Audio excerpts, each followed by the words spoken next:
Assalamualaikum warahmatullahi wabarakatuh. Halo teman-teman semua. Di video kali ini, perkenalkan nama saya Fitriana Solihati. Saya perwakilan dari kelompok 5 Manajemen Ekonomi dan Bisnis kelas 5P. Di video kali ini kita akan membahas tentang aspek-aspek studi kelayakan bisnis. Dan kelompok 5 sendiri akan membahas tentang produk Dapra Anteri atau bantal antibakteri dan tungau. Berikut adalah daftar kelompok atau daftar anggota dari kelompok 5. Aspek pasar dan pemasaran, gambaran produk Dapra Anteri. Dapra Anteri merupakan inovasi bantal yang anti bakteri dan juga 100% terbuat dari bahan alami. Proses produksi Dapra Anteri diawali dengan penganyaman anceng gondok kering menjadi bentuk lilitan kecil maupun sedang. Berikutnya, anyaman bantal direbus dengan ekstrak daun sirih agar ekstrak dapat tercampur merata pada anyaman. Setelah itu, dilakukan pengaringan dan penyemprotan kembali ekstrak daun sirih secara merata. Lalu anyaman dimasukkan ke dalam plastik selama 12 jam agar ekstrak daun sirih dapat meresap ke dalam anyaman. Selanjutnya, dilakukan pengolahan sabut kelapa sebagai bahan isian bantal. Pengolahan untuk mengubah sabut kelapa yang kasar menjadi tekstur yang hampir menyerupai wol atau benang. Tahap pengolahan sabut kelapa dilakukan melalui beberapa tahapan, seperti pemutihan, penghalusan, dan pengeringan. Tahap terakhir berupa finishing, dengan memasukkan serat wol dari sabut kelapa dan limbah biji kapuk randu untuk menambah volume bantal sebelum dilakukan penjahitan. Adapun produk Dapra Anteri dibuat berbentuk segi empat berukuran 35 x 35 cm berwarna coklat dengan nuansa alami dan tradisional. Bantal ini tentunya tidak kalah empuk dengan bantal lainnya. Analisa tren pasar. Yang pertama ada segmentasi atau segmenting. Dalam penjualan produk bantal Dapra Anteri, kami memperhatikan kualitas dan manfaatnya, yaitu bagi kesehatan yang paling utama. Produk bantal antibakteri ini diproduksi guna memutus rantai bakteri yang ada di masa pandemi yang sekarang ini terjadi. Untuk segmentasi pasar sendiri bisa untuk semua kalangan, terutama untuk lansia yang rentan adanya bakteri dan mudah terserang penyakit dikarenakan daya tahan tubuh yang kurang. Dengan adanya bantal yang diproduksi untuk inovasi bantal antibakteri ini menjadikan produk yang bermanfaat. Selain praktis dan harga terjangkau, produk ini juga dapat membantu menangkal bakteri yang ada. Yang kedua ada targeting atau target. Untuk target sendiri, produksi bantal antibakteri ini mencakup target semua kalangan yang ada karena bantal ini mempunyai manfaat untuk menangkal bakteri. Ini bisa digunakan untuk semua umur dan usia guna menjaga kesehatan. Bantal yang praktis dan didesain dengan unsur tradisional bisa menjadikan bantal ini menjadi nilai tambah untuk menjualnya. Apalagi di masa sekarang ini yang sedang adanya pandemi COVID, maka konsumen banyak yang berupaya untuk menjaga kesehatan, misal dengan membeli produk Dapra Anteri ini untuk meminimalisir adanya bakteri. Yang ketiga ada positioning atau posisi. Di dalam mempromosikan produknya, mula-mula suatu perlu mengidentifikasi kemungkinan keunggulan bersaing dan dapat digunakan untuk membangun posisi. Untuk meraih keunggulan bersaing, perusahaan harus menawarkan nilai yang lebih besar kepada segmen sasaran yang dipilihnya. Mungkin dengan menerapkan harga yang lebih rendah dibandingkan pesaing, dengan menawarkan manfaat yang lebih banyak agar dapat dijadikan alasan bagi harga yang lebih tinggi. Peluang pasar, uraikan kondisi pasar saat ini, estimasi pasar yang akan datang, dan estimasi potensi pasar. Saat ini produk Dapra Anteri masih dibanderol dengan harga terjangkau dan dapat dibeli semua kalangan dan belum ada pesaing yang menjadikan peluang besar untuk banyaknya peminat di inovasi produk Dapra Anteri ini. Peluang pasar. Dalam pemasaran produk, kami menggunakan media sosial seperti Instagram, TikTok, dan Facebook untuk memperkenalkan Dapra Anteri kepada konsumen. Di awal periode usaha berjalan, konsumen bisa mendapatkan produk dengan melakukan pemesanan melalui WhatsApp dan marketplace seperti Shopee, Tokopedia, dan Lazada. Selanjutnya, penjualan produk secara offline secara bertahap akan dilakukan dengan membuka home industry dengan produk Dapra Anteri yang telah siap dipasarkan kepada konsumen. Kelebihan dari produk kami yaitu dapat mencegah potensi munculnya tungau, alergi, dan penyebab alergen lainnya yang berbahaya bagi kesehatan tubuh manusia. Sehingga kami yakin bahwa produk kami dapat bersaing dengan produk lain dan memiliki prospek masa depan serta mempunyai future value yang sangat baik.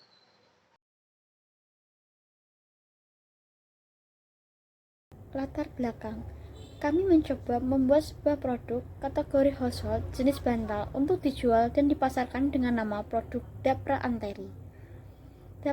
Dapra Anteri atau bantal antibakterial dan tungau merupakan inovasi bantal yang antibakteri dan juga merupakan sebuah produk yang terbuat dari 100% bahan alami di mana berbahan dasar eceng gondok yang didaur ulang dan dikeringkan serta disatukan dengan diisi dengan beberapa kilo dakron dan serabut kelapa yang disatukan sehingga tak kalah empuk dengan bantal konvensional. Dapra Anteri merupakan sebuah produk yang terdiri dari bahan alami khususnya berbahan dasar tumbuhan eceng gondok yang pasti aman dan ramah lingkungan, juga dapat mengurangi dampak negatif yang ditimbulkan oleh tingkat pertumbuhan eceng gondok itu sendiri. Tujuan kegiatan. Tujuan dari penyusunan proposal ini adalah untuk mengetahui apakah usaha ini layak atau tidak berdasarkan studi kelayakan bisnis. Manfaat dari kegiatan ini yaitu 1. Meningkatkan kreativitas dan inovasi di bidang usaha kecil yang kami jalankan, baik mikro dan makro. 2. Adanya sebuah peluang menjadi seorang pewirausaha. 3. Kita dapat lebih mengetahui hal-hal yang berhubungan dengan usaha kecil, serta melatih menjadi seorang wirausaha dengan mengembangkan pikiran tentang itu. 4.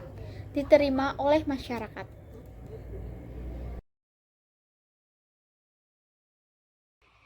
Saya Muhammad Akbarul Rizky. Di sini saya akan menyampaikan tentang aspek teknis dan teknologi. Yang pertama, pemilihan dan perencanaan suatu produk Dapra Anteri bantal antibakteri dan tunggau merupakan produk yang dapat mencegah potensi munculnya alergi dan penyebab alergi lainnya. Yang kedua, perencanaan kualitas. Dapra Anteri diproduksi diawali dengan penganyaman eceng gondok kering menjadi berbentuk lilitan kecil maupun sedang. Yang ketiga, pemilihan teknologi. Produk ini menggunakan berbagai macam mesin teknologi, diantaranya mesin anyam weaving. Yang kedua, mesin batch. Ketiga, mesin conveyor produksi. Keempat, mesin jahit komputer. Yang keempat, perencanaan kapasitas produksi. Dapra Anteri memproduksi setiap harinya 500 produk dengan biaya produksi 5 juta per hari. Jika perusahaan mampu memotivasi karyawan sehingga terpacu untuk meningkatkan produktivitasnya, dalam sebulan perusahaan bisa menghasilkan sebanyak 700 unit dengan biaya produksi per unitnya akan mencapai lebih rendah menjadi Rp7.142. Yang kelima, perencanaan letak pabrik. Di zaman sekarang ini usaha mikro kecil dan menengah membutuhkan pengolahan untuk menunjang hasil produksi sehingga memerlukan sebuah manajemen operasi dan produksi untuk menghasilkan sistem pemasaran yang berkelanjutan dan produksi yang berkualitas. Keenam, perencanaan layout pabrik. Yang pertama ada mesin anyam weaving, kedua mesin batch untuk perebusan anyaman eceng gondok, ketiga mesin conveyor pengeringan, keempat mesin conveyor untuk penyemprotan ekstrak daun sirih, kelima mesin pengolahan serabut kelapa menjadi seperti wol, keenam mesin conveyor untuk memasukkan bahan sabut kelapa, ketujuh mesin jahit untuk finishing. Ketujuh, perencanaan jumlah produksi. Dalam menjalankan operasional perusahaan, kebijakan produksi merupakan hal terpenting yang harus dilakukan oleh pemilik perusahaan agar tujuan perusahaan tercapai. Hal ini dapat dilihat dari bagaimana penentuan jumlah produksi. 8. Perencanaan mengenai persediaan. Pabrik Dapra Anteri memasarkan produknya di kota besar, seperti halnya di Kudus, menyasar memiliki tersendiri di pasar seperti Ramayana Store, Mall Ada Kudus, pasar tradisional, pasar-pasar lainnya di Kudus. Dapra Anteri juga memasarkan ke kota metropolitan seperti Semarang dan Jakarta. Yang terakhir, pengawasan kualitas produk. Pengawasan kualitas produk ini diterapkan setiap tahap dalam proses melalui sistem pengecekan oleh tim quality control yang diterapkan di akhir proses produksi. Untuk menjamin bahan aman dan kualitas terjaga, setiap proses produksi diuji oleh tim kelayakan Dapra Anteri sehingga kualitas produk dijamin Dapra Anteri memberikan kualitas yang terbaik. Terima kasih. Assalamualaikum warahmatullahi wabarakatuh. Saya Abdul Ghafur. Saya akan menyampaikan materi aspek keuangan terkait produk Dapra Anteri. Yang pertama yaitu klasifikasi biaya produksi, yaitu ada perlengkapan yang meliputi gunting jahit, gunting potong, panci besar, tungku api, pengaduk kayu, botol semprotan, alat penggiling, ember, dan mesin jahit, dengan jumlah biayanya Rp4.025.000. Kemudian yang kedua ada bahan.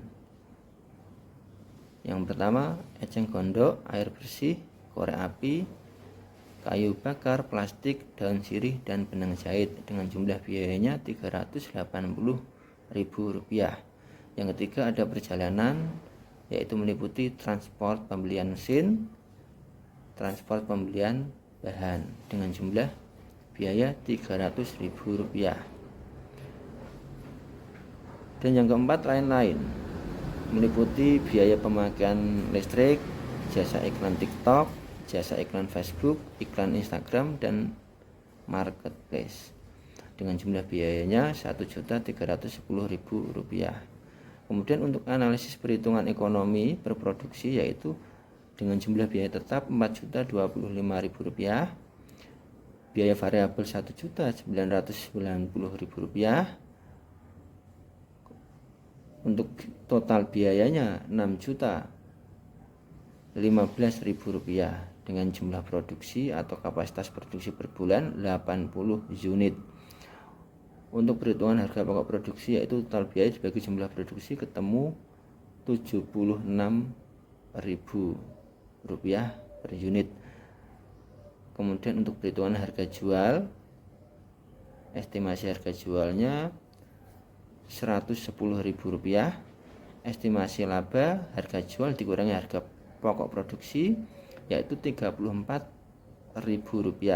Kemudian untuk perhitungan break even point, yaitu total biaya dibagi harga jual, sama dengan Rp6.015.000 dibagi Rp110.000, yaitu 55 unit.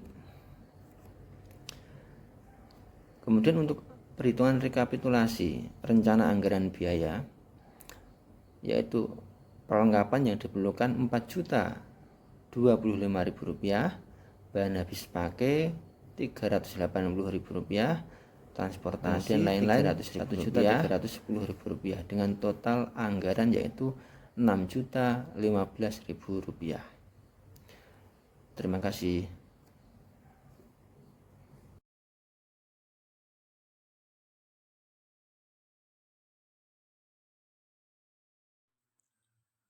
Aspek manajemen. Yang pertama, manajemen usaha, yaitu perencanaan atau planning. Perencanaan yang ditetapkan yaitu bersifat jangka pendek, jangka menengah, dan jangka panjang. Kemudian, pengorganisasian atau organizing. Organisasi ini terdiri dari manajer keuangan, manajer personalia, manajer operasional, dan manajer pemasaran. Untuk pelaksanaan atau actuating, untuk melaksanakan kegiatan operasi, maka diperlukan SOP atau Standard Operating Procedure sehingga pelaksanaan kegiatan operasi sesuai dengan standar yang ditetapkan dan dapat terkendalikan. Kemudian pengawasan atau controlling.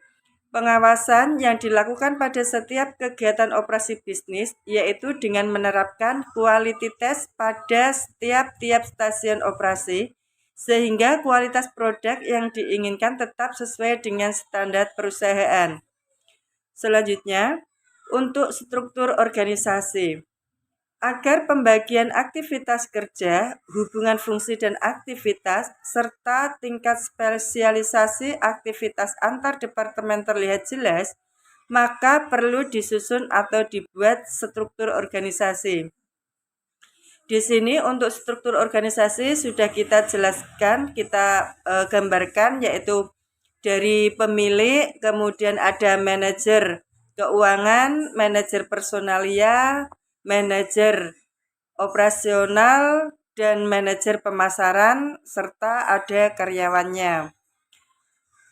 Untuk deskripsi pekerjaannya, pemilik tugasnya sebagai penanggung jawab dan memiliki wewenang untuk mengatur segala hal yang berkaitan dengan jalannya usaha.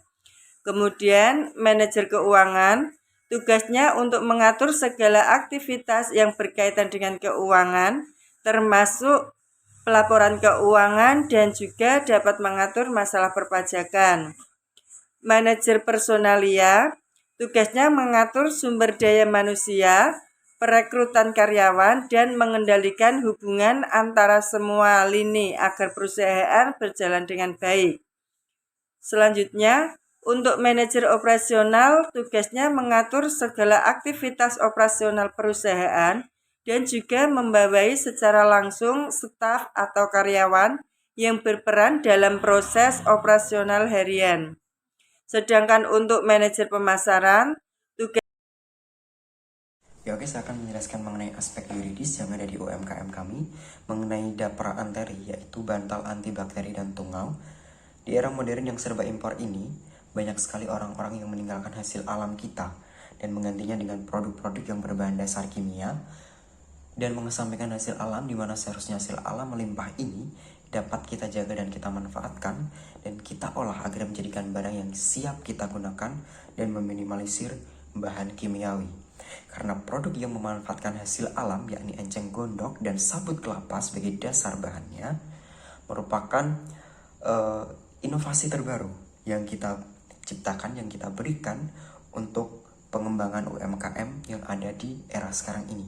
Terkhususnya, kenapa kita memilih bahan dasar enceng gondok dan sabut kelapa, selain untuk mengurangi populasi enceng gondok yang sudah sangat pesat pertumbuhannya, namun tidak ada pengolahan yang signifikan sehingga menimbulkan limbah, tentunya kita mengambil kesempatan ini untuk menjadikan UMKM yang lebih berkualitas dan lebih maju.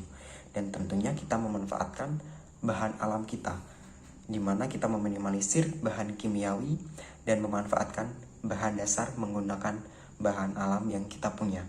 Karena enceng gondok ini dipercaya dapat membunuh tungau secara alami karena mengandung senyawa aktif, fenol, anoid, tanin, alkoid, dan lain sebagainya, dan yang bersifat sebagai antioksidan, anti jamur, dan antibakterial.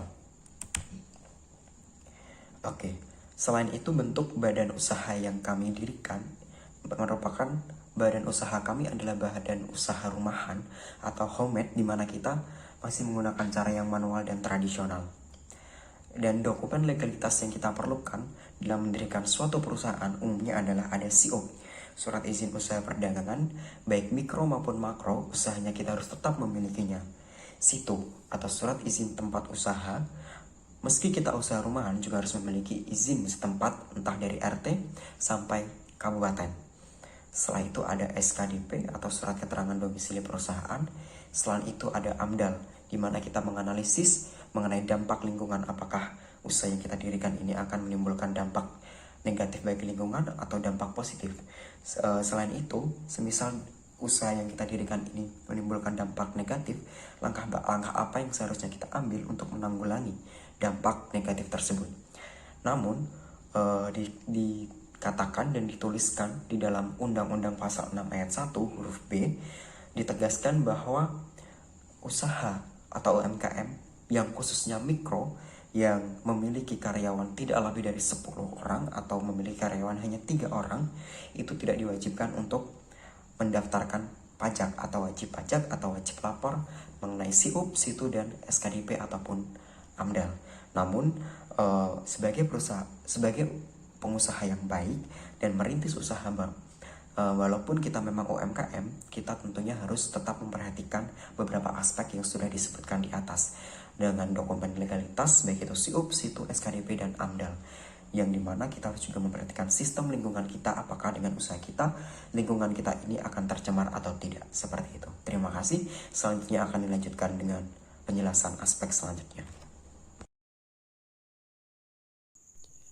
Enceng gondok merupakan tanaman yang tumbuh secara alami. Perkembangannya sangat pesat, namun pengelolaannya belum tepat. Untuk menghindari limbah dari enceng gondok ini, maka kami menciptakan UMKM berbasis berbahan dasar enceng gondok yang dikeringkan, yakni untuk bantal antibakterial dan tungau. Ya, berikut merupakan cara untuk menganyam enceng gondok yang sudah dikeringkan agar bisa menjadi bahan jadi, yakni bantal anti tungau dan bakterial.